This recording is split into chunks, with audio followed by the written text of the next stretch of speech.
चलो ये क्वेश्चन देखते हैं। An isolated particle of mass m is moving in horizontal xy plane along x axis at certain height above the ground. It suddenly explodes into two fragments of masses m by 4 and 3m by 4.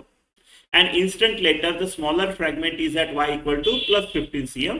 तो larger fragment का y coordinate आपको बताना है. ठीक है, तो x Y plane horizontal है, तो आपका ये वाला जो डायरेक्शन है ये एक्स डायरेक्शन है और ये वाला जो डायरेक्शन है वाई है, और ऐसा आपका हॉरिजॉन्टल एक्स वाई प्लेन है. ये जो पार्टिकल है बिफोर एक्सप्लोडिंग ये अलोंग वाई एक्स एक्सिस जा रहा है, and along Y axis there is no velocity, there is no velocity, right. तो सिर्फ अलोंग एक्स एक्सिस जा रहा है. अब ये टुकड़े हो जाते हैं, राइट. अब ये टुकड़े इंटरनल फोर्सेस की वजह से है, इंटरनल फोर्सेस की वजह से सेंटर ऑफ मास का वेलोसिटी तो बदलता नहीं है, मोशन ऑफ सेंटर ऑफ मास नहीं बदलता इंटरनल फोर्सेस की वजह से. और अलोंग वाई डायरेक्शन तो कुछ है ही नहीं फोर्स, अलोंग वाई डायरेक्शन कुछ फोर्स नहीं है, तो अलोंग वाई डायरेक्शन एक्सेलरेशन नहीं है, along Y direction velocity change नहीं होगा. तो अलोंग वाई डायरेक्शन मेरा वेलोसिटी सेम है, अलोंग वाई डायरेक्शन मेरा वेलोसिटी कांस्टेंट है. और वेलोसिटी कांस्टेंट कांस्टेंट यानी क्या होगा, यानी Y component of centre of mass, जो V Y of centre of mass जो है वो कांस्टेंट है.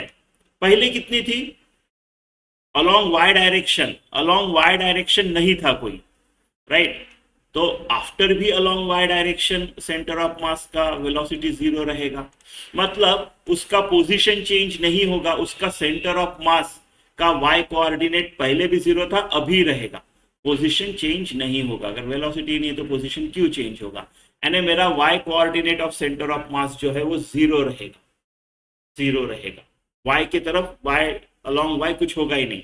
तो इसको मैं लिख सकता हूं m1y1 plus m2y2 upon m1 plus m2, m1y1 plus m2y2 upon m1 plus m2. ठीक है, ठीक है. तो स्मॉलर जो है वो 15 पे है, स्मॉलर यानी m/4 वाला, तो इसको m/4 वाला 15 पे है. 3m/4 वाला मेरे को नहीं पता कहाँ पे है, वही ढूंढना है, y डैश बोल रहा हूं मैं उसको.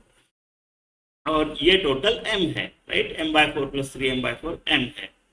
तो ठीक है, m कॉमन निकाल के काट दिया आपने, राइट. तो 0 इज इक्वल टू क्या होगा, 15/4, ये तो कट गया, right. 15/4 plus 3y dash by 4, so this is 15/4 plus 3 times y dash by 4 equal to 0. तो कितना आएगा ये, बस इसको ये 4 भी 0 हो जाएगा, तो 15 plus 3y dash equal to 0, 3y dash is equal to -15, y dash is equal to -5. वो सेंटीमीटर, ये भी सेंटीमीटर, आपका ऑप्शन ए.